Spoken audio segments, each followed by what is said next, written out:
Welcome to the Banker Lamp. Please enjoy the video.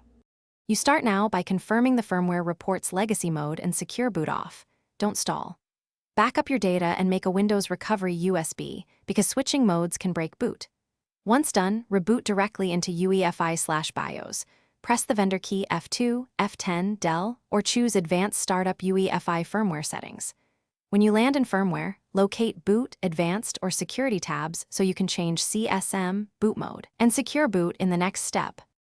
You now disable CSM or change boot mode from Legacy to UEFI. This tells firmware to use native UEFI boot paths. Next, enable Secure Boot and choose to install factory or standard platform keys so the system enforces signed loaders. Make sure SATA mode remains compatible, ASI usually, and check if the system disk is MBR.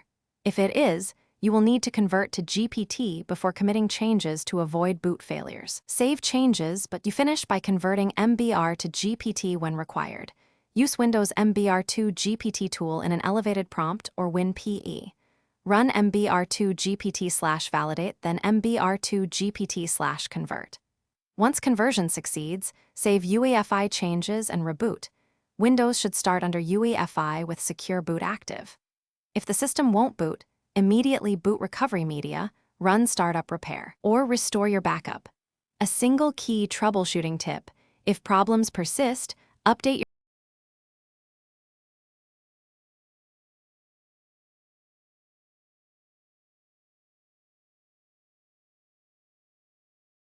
Thanks for watching. If this was helpful, leave a like and consider subscribing. See you next time.